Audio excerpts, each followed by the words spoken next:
네, 한 주간을 뜨겁게 달군 정치권 이슈 전문가 네 분 모시고 자세히 살펴보겠습니다. 박태우 고려대 교수, 장성호 건국대 교수, 유용화 시사평론가, 배종찬 리서치 본부장님 나오셨습니다. 어서 오십시오. 네, 안녕하세요. 자, 일단 최경환 의원 얘기부터 해볼까요? 돌아온 친박 실세로 불리는데 어제 그 대구 하춘수 예비 후보 사무실을 방문을 해서 이 TK 현역들 한 개 모이냐 이렇게 좀 호통을 쳤어요. 그것에 대해서 좀 어떻게 생각하시죠? 교수님부터 좀 말씀해 주시죠. 뭐 작심한 듯 하신 것 같은데 네. 이것이 의도됐건 의도되지 않았던 네. 않았건 청와대 그동안의 뭐 진박 논란과 맞물리면서 미묘한 파장을 파장을 지금 예. 갖고 있는데 네. 정치인들의 행동은 상당히 면밀하게 계획된 어떤 계획 하에서 이게 이제 추진이 되기 때문에 상당히 큰 파장이 있을 것 같고 이것이 네. 뭐 대통령의 의중이라든가 그것을 떠나서 최경환 전 부총리 같은 경우는 친박의 아주 가장 핵심 아닙니까 지금? 그렇습니다. 예. 그렇기 때문에 어떤 그런 여러 가지 시그널로 익힐 것이고 네. 이것이 대구 유권자들한테는 상당히 영향이 큰 영향을 미칠 것 같다. 저는 그렇게 판단합니다. 일단 어제 하춘수 예비 후보 이분 말고 이제 앞으로도 계속 이른바 진박 후보들로 불리는 분들 사무실을 계속 돌 예정으로 알고 있는데 일단 어제 어떤 발언을 했는지 먼저 들어보시고 대담 이어가도록 하겠습니다. 지난 박근혜 정부 기간 동안 소위 대구 경북 의원들 뭐 했냐 이거요. 정신없는 복지는 허구닥하고 뒷다리 잡았잖아요. 도와주기는커녕 뒷다리를 걸거나 뒤에서 비아냥거리거나 그거 말고 한 일이 어딨냐 이거요. 특히 대구 경북만 해도 좀 도와줘야 될 거 아닙니까? 하도 답답해가지고 어떻게 내 마음을 이렇게 몰라주나 나 좀 도와달라 이렇게 하신 말씀이 진실한 사람 얘기가 바로 그 얘기예요.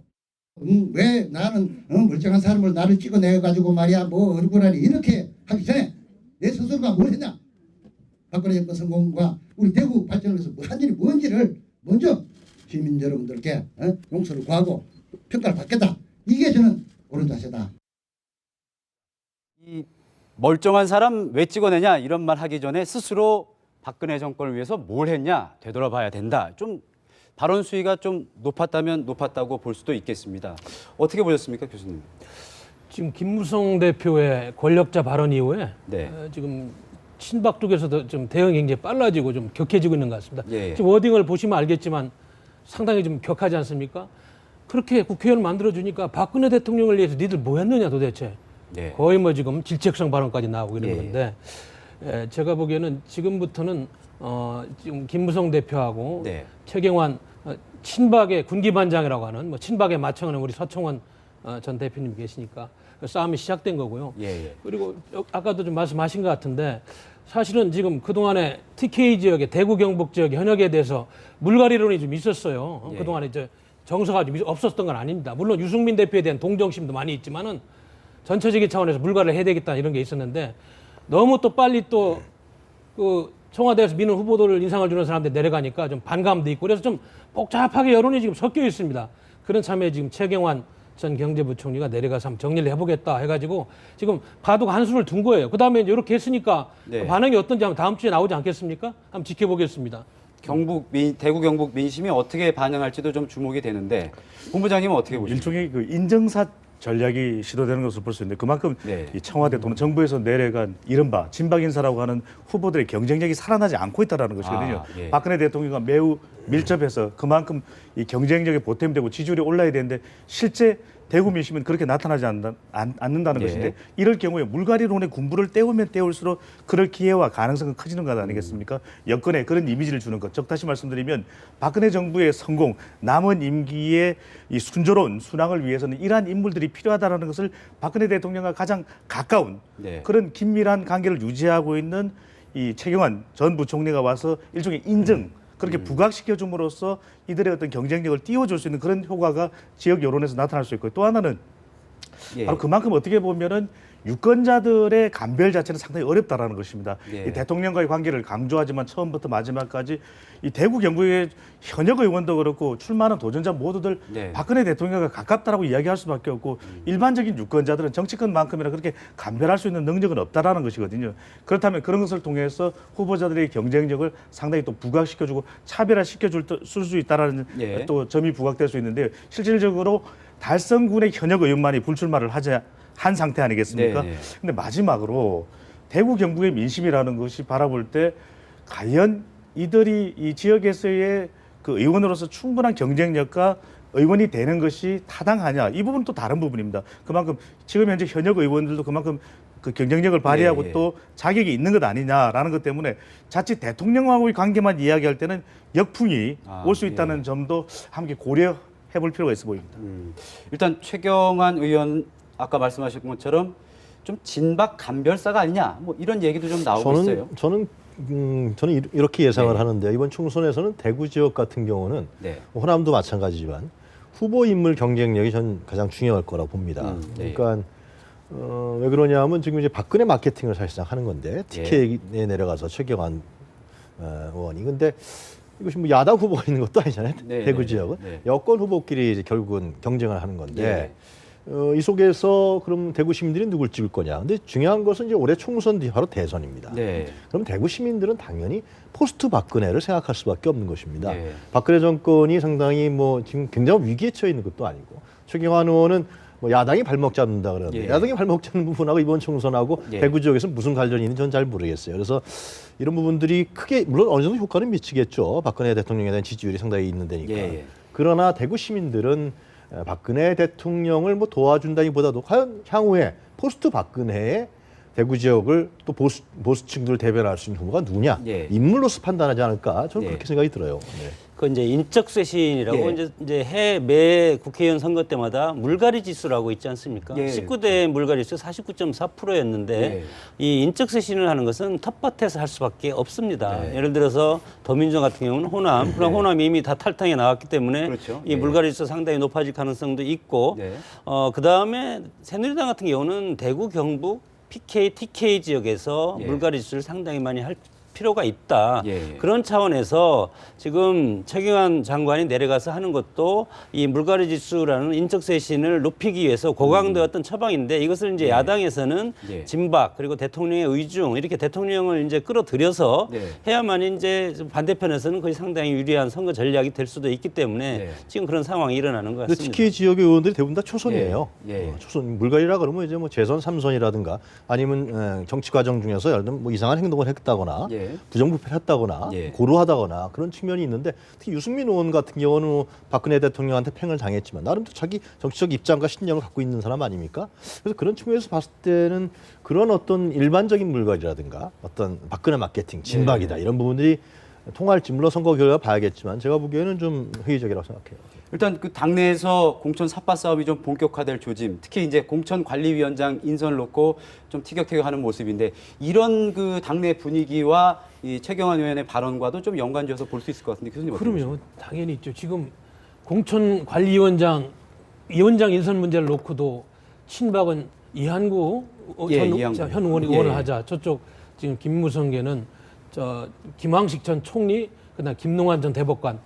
거기서부터 그러면 어떤 지금 이야기까지 나오냐면 만에 하나 위원장을 그쪽으로 하면 공천위원들은 내가 좀 알아서 해야 되겠다. 예. 그러니까 이인재 최고위원은 최고위원회에서 지금 안 되면은 여기 최고위원회 새누리당은 운영 체계가 집단 지도 체제인데 표결로 하면 최고위원 수가 우리 친박이 많으니까 네. 이쪽의 의견을 따라야 되는가 이렇게 지금 예. 상당히 정리가 안 되고 있는 입장입니다. 예. 사실은 아시다시피 공천관리위원회가 너무 중요하지 않습니까? 네. 이제 그동안에 큰 틀에서 선거에 어떤 합의 틀은 마련했지만은 세세하게 면접 점수 몇 점, 또 네.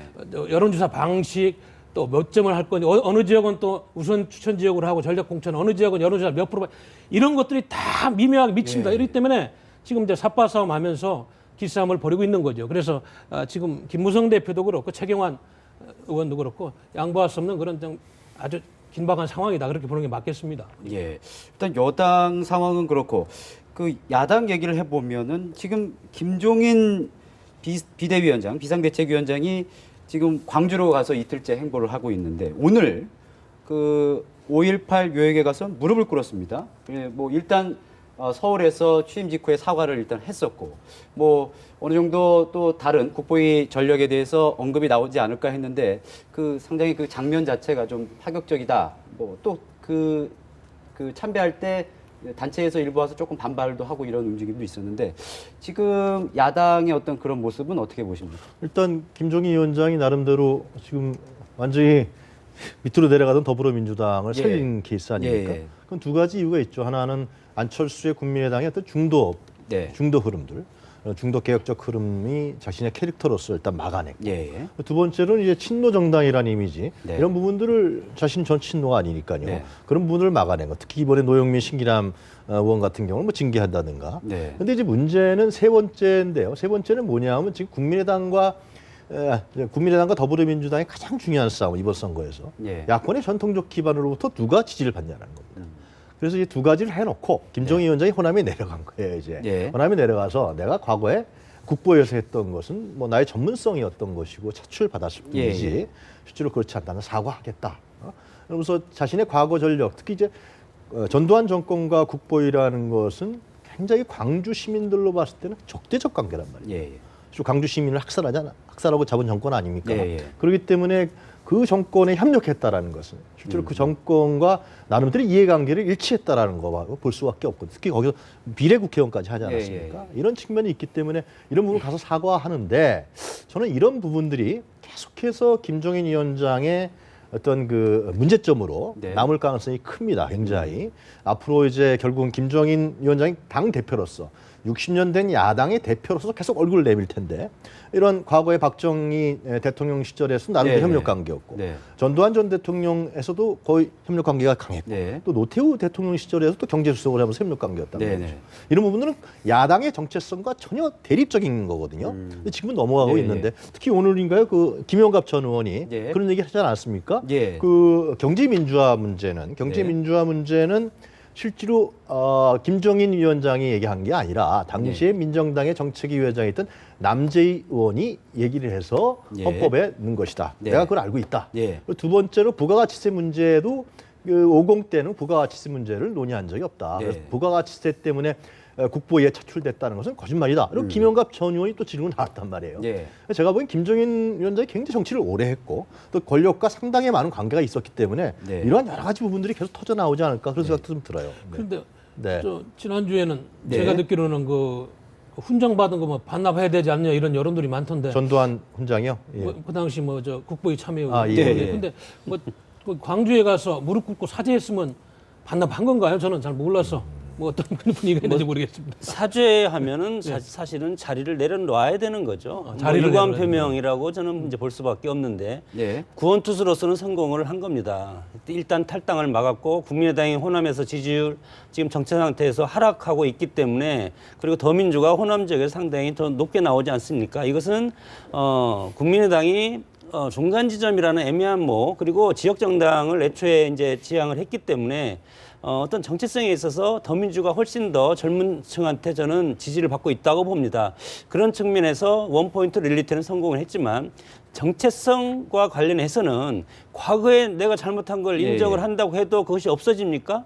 그렇기 때문에 이 정체성과 관련해서는 이제 불안한 지위를 계속 유지할 수밖에 없고 그리고 더민주의 정체성과는 맞지 않는 그런 이제 선장이 올라탔는데 과연 이것을 당내 갈등으로 또 이제 변화가 되면 오히려 그것이 더민주의 어떤 가치 논쟁을 붙으면서 그러면 그럴수록 국민의당의 지지율이 훨씬 더 하락할 가능성이 상당히 많다고 봅니다. 일단 그 아까 김용갑 상임고문 그 얘기한 부분 사실관계는 조금 확인을 해봐야 될 텐데 일단 이런 얘기를 했습니다. 국보위에 적극적인 참여 의사가 있었던 인사 명단에 김종인 위원장이 포함이 돼 있었다. 이렇게 좀 공세를 했거든요. 이 부분에 대해서 부분이 어떻게 됩니까? 일단은 어떻든 사과를 하면서 뭐 통과 의례식으로 광주도 가서 참배도 하고 이러면서 좀 한 곱이 넘기지 않았냐 이런 얘기가 나오는데 그 계속해서 좀 발목을 잡힐 수 있다 이런 말씀이신지. 김종인 선대위원장과 관련된 과거 이력은 선거가 계속되면 계속될수록 관련된 어떤 이 국민의당 또는 이 새누리당으로부터 협공이 나올 수밖에 없는 부분이거든요. 과거 또 비슷한 경험을 비슷한 시기에 했던 분들로부터 그런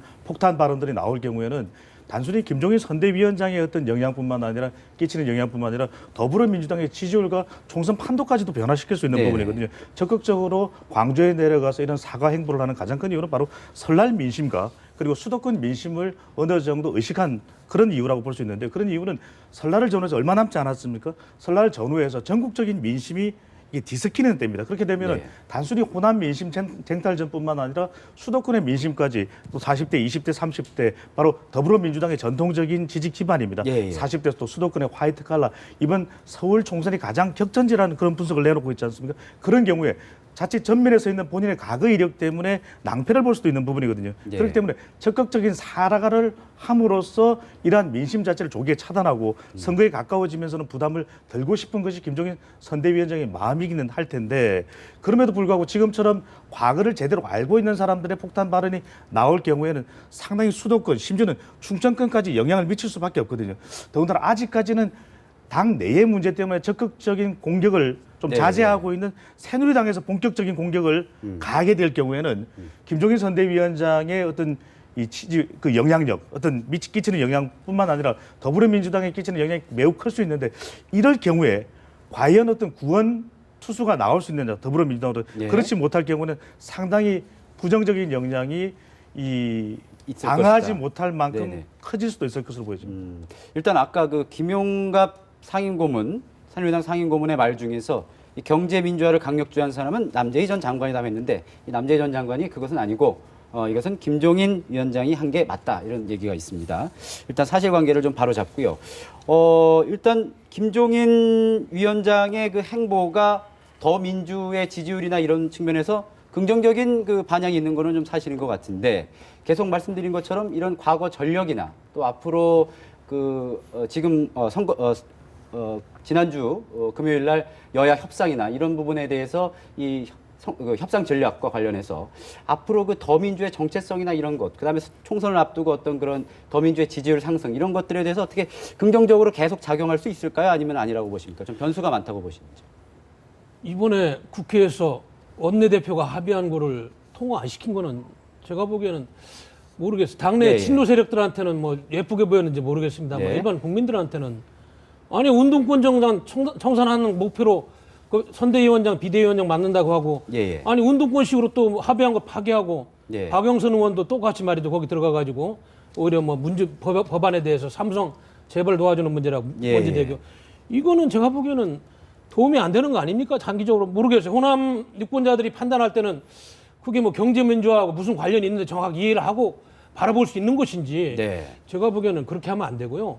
합의한 거는 일단 통과시켜주고, 그리고 정책 담론을 가지고 크게 흐름을 형성해야지 왜 의회 정치하면서 약속한 거를 파기하면서 네. 그 친노 패권주의 안에서 이렇게 할거하려고 그럽니까? 네. 어차피 화학적 결합이 될 수 있는 겁니까? 제가 보기에는 지금 선거 때까지 임시방편으로 맡은 건데 위기를 극복하려고. 예. 그래서 저는 김정인 위원장께서 좀 나라를 크게 생각하신다면 그런 처방은 안 내려는 게 좋지 않느냐, 그런 생각이 듭니다. 제 생각에는 이 양당 원내대표가 합의한 거를 예. 왜 파기했느냐. 네. 그 특별한 이유가 있습니다. 그건 뭐냐면 결국은 과거에 야당이 예. 무력한 야당이란 그 지적을 많이 받았잖아요. 예. 아니다라는 겁니다. 그러니까 선거법이라는 부분을 새누리당만 활용하는 게 아니라 그걸 우리도 활용할 수 있다, 이런 측면이 아니라 결국은 우리가 새누리당에게 질질 끌려가진 않겠다. 네.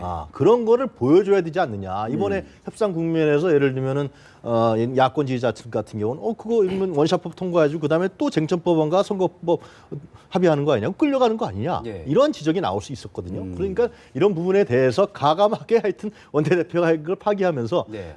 내가 맡은 야당은 무력한 야당이 아니라 선명한 야당이다. 네. 이런 부분에 대한 걸 표시하기 위해서 네. 저는 했다고 생각이 들어요. 근데 지금 말씀하신 대로 이런 부분들이 국민 정서하고 상당히 안 맞죠. 상당히. 네. 네. 그게 이제 두 가지죠. 뭐 이제 친노가 뒤에서 마크에 조종해서 김종인 위원장이 그렇게 할 수도 있고, 예. 어쨌건 김종인 위원장이 선대위원장, 비대위원장 아닙니까? 네, 그렇죠. 그럼 이제 더민주당이 이제 간판인데 예. 그 간판의 선명성, 방금 말씀하신 선명성을 하는 것도 있고, 두 번째는 존재감, 그리고 세 번째는 이종걸 원내대표가 이것을 원내대표 입장에서 합의를 해서 왔는데, 저는 이종걸 대표에 대한 탄핵이라고 봅니다. 이렇게 봤을 때 지금 더민주당의 비대위는 네. 그리고 선대위는 명명백백한 친노의 선대위라는 것을 대내외에 공포한 것이 아닌가 이렇게 봤을 때 이종걸 원내대표 앞으로 할 일이 있을까? 저는 이제 그것이 이제 참 이제 안 좋은 면이라고 봅니다. 일단 김종인 위원장이 과거처럼 뭐 소리나 지르고 구호 외치고 이런 거 하면은 국민의 신망을 얻지 못할 것이다. 이런 얘기도 했었거든요. 그래서 이 발언 자체가 좀 친노, 뭐 당내 강경파들에 대한 그런 경고 메시지 아니냐 이런 관측도 좀 나오기도 했었는데 기존에 이제 지난 금요일 날 했던 협상 좀 뭐 파기다 뭐 이런 얘기를 새누리당에서 하고 있는데 이런 걸 봐서는 또 예전이나 야당 모습이 아니냐 뭐 이런 얘기가 또 나오고 있거든요. 그런 면에 대해서는 어떻게 생각하십니까? 본부장님. 김종인 선대위원장이 이끌고 있는 이 더불어민주당에서는 일종의 양날의 칼이라고 이렇게 분석을 내놓고 예, 예. 있는데요. 이 대국민의 이미지 전환이라든지 네. 그리고 이슈를 선점하는 효과, 긍정적인 효과가 분명히 있습니다. 이 더불어민주당 얼마 전까지만 해도 위기였지 않습니까? 예, 예. 문재인 대표로 사퇴하라는 호남의 민심이 이어지고 있었고 그런 가운데 김종인 선대위원장이 전면에 나서면서 더불어민주당의 개파 이미지를 상당히 희석시키는 효과도 있었고 또 예. 경제민주화는 차기 대선에서도 우리 국민들은 핵심 이슈라고 이야기를 하고 있습니다. 그런 주목받는 것을 통해서 호남에서는 경쟁하는 구도로 바뀌었고 전국적으로 지지율 추락도 막으면서 인재 영입을 통해서 오히려 일부분 지지율이 결집하는 그런 효과도 누린 것은 그렇습니다. 분명하거든요. 예, 예. 근데 문제는 과거의 전력과 관련되는 부분들이 부각될 텐데 이런 부분도 어느 정도 효과적으로 차단하는 것도 중요하겠지만 과거 전력 플러스 남아있는 예. 것은 바로 이 조화로운 부분. 과연 지금의 친노 개파로 여전히 인식되고 있는 이 비대위, 네. 선대위의 조직과 운영에 있어서 과연 조화를 이룰 것인가. 지금 당장은 본인의 어떤 선명성을 강조하기 위해서 중징계 예. 그리고 또 이런 어떤 이 집권 여당과 정책과 관련돼서 강하게 맞서는 그런 모습을 예. 보이고는 있는데 이러한 가운데 향후에 변수가 하나 있습니다. 이 국민의당이 이제 곧 창당되지 않습니까? 예. 창당해서 상당히 중도 신당으로서 강력한 경쟁력과 특히 정책적인 부분, 특히 경제 이슈와 관련된 부분에 대해서 경쟁력을 가지면서 지지율을 호남과 전국적으로 치고 올라오게 되면 네. 이 경우에 김종인 선대위원장의 기반 자체는 흔들릴 수 있다는 것입니다. 일단 안철수 신당, 국민의당 얘기를 해볼까요? 안철수 신당은 지금 교섭단체 이제 요건을 채우느냐 마느냐 이게 이제 현실적으로 가장 가깝게 있는 목표 같은데 그게 좀 현실적으로 좀 어려울 수도 있다 이런 관측이 나오고 있거든요. 그게 이제 저는 어떻게 되나요? 최근에 안철수의 국민의당을 보면서 네. 정당을 하려고 하는 사람들인지 네. 그냥 정치 구락부 수준 아니냐 그런 생각이 많이 듭니다. 조금 비판적으로. 예, 예. 아니 그러니까 네. 많은 국민들이 기대하지 않았습니까? 예. 그리고 호남에 있는 유권자들도 많은 기대를 갖고 있었죠. 네. 그러나 실제로 나와서 정당을 하겠다 그랬는데 예. 이게 정당 수준인지 예. 뭐 선거가 가까우니까 선거용 정당이라도 만들어야 되는데 예. 그런 것도 아니고요. 예. 뭐 부산시당대회에서 그런 일 문제뿐만 아니라 여러 가지 지금 하여튼 문제들이 계속 터져 나오지 않습니까? 예. 이건 왜 그러냐면 결국 내부가 정리가 안 돼 있다라는 거예요. 아예. 네. 얘기들 들어봐도 뭐 언론 보도나 보더라도 지금 내일 모레가 저 창당대회 아닙니까? 지금 예. 당대표도 못 정하고 있어요. 네. 당대표 누구 할지는 지금 최소한 나와야 되는 거 아니에요? 오늘 뭐 하여튼 뭐 예, 이제 밤샘 토론한다 끝장 그러는데 토론이요? 예, 예. 그러니까 당대표라는 건 권력 구조예요. 예. 권력 구조도 지금 못 정하고 있다는 거예요. 네. 그리고 당의 정체성이 뭐냐? 당의 정체성도 확실하게 지금 뭐 제3정당인지 제3의 길인지 그럼 과거에 그럼 새천년민주당의 어떤 그런 김대중 전 대통령의 그런 계승하는 정당인지 네. 뭔지 도대체 알 수가 없어요. 예. 이것은 결국은 탈당파 의원들과 안철수 의원과 이런 연합한 세력들이 네. 서로 간에 지금 뭔가 하여튼 자기네들의 뭐 어떤 뭐 먹고 살려면 하는 건지 네. 굉장히 한심한 상태이다. 저는 그렇게 진단을 합니다. 상당히. 예. 호남 쟁탈전, 민심 쟁탈전 관련해서 결국에는 이 전략적 투표 이런 것들에 아주 민감한 호남 민심이 결국은 이 정권 교체의 가능성을 보고 이제 최종적으로는 선택을 하지 않겠습니까? 과연 안철수 신당이 할 수 있느냐, 더 민주가 할 수 있느냐, 또는 다른 어떤 세력이 할 수 있느냐 이런 부분이 상당히 관심이 가는데 그거 관련해서 이 국민의당이 조금 부침을 겪고 있는 게 아닌가 이런 관측도 나오고 있는데 어떻게 보시는지요? 아니 애초에 안철수 의원은 아주 쉽게 생각한 것 같습니다. 예. 이 당을 내가 만들면 내가 대권 후보까지 가고 모든 걸 다 내 마음대로 좌지우지할 수 있겠다 예, 이렇게 예. 하는데 지금 해보니까 예.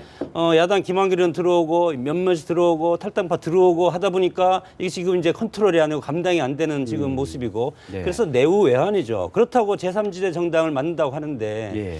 우리 한국 정치에서 95년도에 처음에 3당 체제로 갔다가 바로 3당 합되면서 양당 체제로 전환되지 않았습니까? 네. 한국 정치에서 3당이 정말 어렵고 우리가 이제 이념적으로도 그렇고 그러면 제3지대가 어디냐? 네. 중도 실용 누구나 말하고 지금까지 그렇게 해왔습니다. 예, 예. 그러나 그것이 지금 가능할지도 문제가 될 것이고 그리고 또 안철수 의원에 대해서는 새정치, 예. 부패 척결, 낡은 정치 청산 예. 이것을 하면 정말 매일 우리가 아침에 찬 이슬만 아주 신선한 이슬만 먹고 정치를 해야 되고 새로 이제 영입해서 정치에 경험이 없던 사람이 모든 정치 국민의당을 구성해서 해야 되는데 예. 지금 막상 정당을 만들려고 하다 보니까 탈당파들이 다 들어오고 예. 또 중간지대에서 들어오지도 않고 예. 들어오면 또 부패 전력이 있어서 아무것도 못할 테니까 못 들어오고 있고 예. 이렇게 돼 있고 예. 가장 중요한 저는 그거라고 봅니다. 정당이 성공하려면 미래지향적이고 전국 정당이 돼야 되는데 호남에 가서 호남을 먹기 위해서 더민주당과 가서 도전하고 싸우고 네. 특히 안철수 의원은 탈당 세력 아닙니까? 예, 예. 이탈파가 나중에 분열의 책임을 질 가능성이 상당히 많습니다. 그럼에도 불구하고 왜 뛰쳐나왔냐? 내부에서 투쟁하고 내부에서 내 역할이 없을 거니까 나온 거 아닙니까? 네. 그래서 나올 때 뭐라고 했습니까?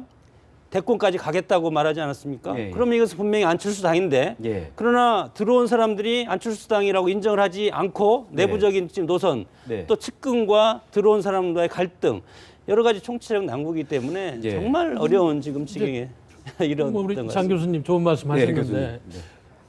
최근에 안철수 의원이 뭐 행사장에서 연설하는 거 보면 막 의기가 많이 보입니다. 막 웅변하는 것처럼 막 옛날보다는 상당히 그 정치인다워졌어요. 예. 근데 지금 말씀하셨듯이 이게 흘러가는 호남 민심을 잡으려고 최근에 천정배 의원하고 통합 협상을 하면서 제가 보니까 좀 우리는 내용을 모릅니다만 지나치게 많은 양보를 하면서 김한길 의원도 쳐다보고 다른 당권파들이 이거 뭐야 하면서 지금 당이 지금 통합이 안 되고 있어요.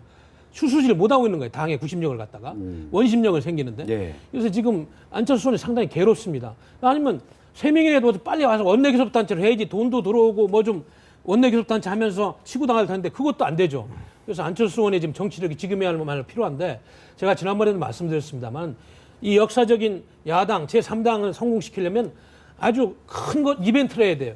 지난번에 말씀드렸잖아요. 한 달 전에도 자기 재산의 90%를 말해 저크버거처럼 사회에 환원한다든지 이런 획기적인 거 안 하겠지만 네. 아니면은 자기는 정말 한국 정치 발전을 위해서 이번에 대통령 후보 안 돼도 좋다. 네. 인재들 들어와가지고 야당의 발전을 위해서 같이 한번 해보자.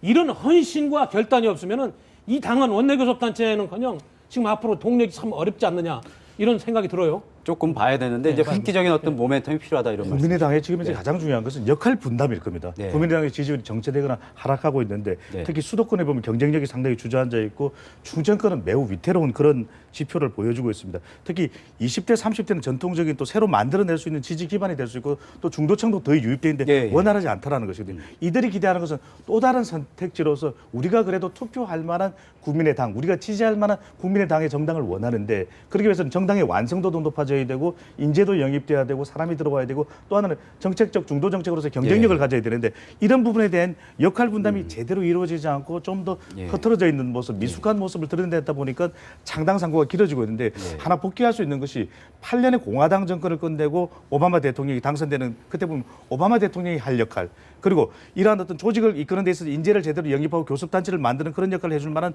램 임마누엘이라고 하는 이러한 유력 정치인이 할 역할 그리고 예. 책사로서 중도 정책을 제대로 만들어낼 데이비드 엑셀러드가 할 수 있는 역할 이런 역할 분담이 너무나도 잘 됐던 것이거든요. 바로 이런 미국의 사례를 지금 당장 예. 반면 교사해 볼 필요가 있습니다. 제가 마지막으로 간단하게 말씀드리면은 예, 예. 안철수 의원과 국민의당의 핵심 세력들은 현실 정치를 정확히 봐야 됩니다. 그러니까 가장 중요한 것은 야당은 야권의 전통적 기반을 누가 장악하냐라는 것입니다. 그것이 없으면 전혀 선거에 나가지가 않습니다. 선거에 이길 수가 없어요. 무당파층, 여론조사엔 잘 나올지 모르지만 무당파층이 과연 선거 때 적절로 나갈까요? 아닙니다. 야권의 전통적 기반층들을 어떻게 흡수할 것이냐. 그리고 새정치라는 게 뭡니까? 새정치라는 것은 여러 가지 뭐 내용도 있겠지만 사람이 일단 많이 모여야 돼요. 그렇지 않습니까? 예. 그럼 예를 들면 정동영 의원이라든가 다 포괄할 수 있는 사람 포괄해서 나름대로의 형성을 한 다음에 어떻게 자기 자신이 포괄하고 있는 새정치를 펼쳐나갈 거가 이런 생각을 해야 되는 것이지 지금 이 속에서 새정치와 뭐 호남 이 헷갈려 갖고 아무것도 못 하고 그러다 보면은 사실상 굉장히 심각한 상황을 맞을 수가 있다. 네. 이 현실 정치에 대한 부분들을 정확히 알고 큰 그림을 그려야 된다라고 저는 얘기하고 싶습니다. 선거 네. 직전에 신당이 네. 나와서 선거한 역사는 별로 없습니다.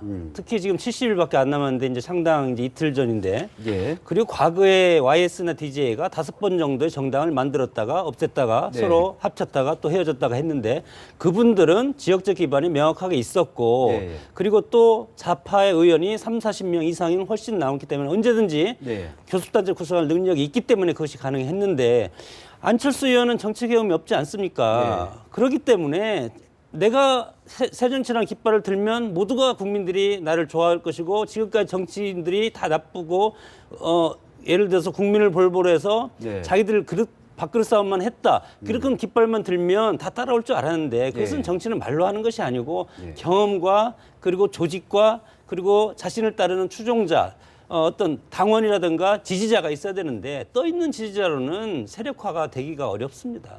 어쨌든 총선이 이제 가까우면 가까울수록 여러 판세가 좀 분명하게 드러날 것 같습니다. 오늘 대담은 여기서 마치겠습니다.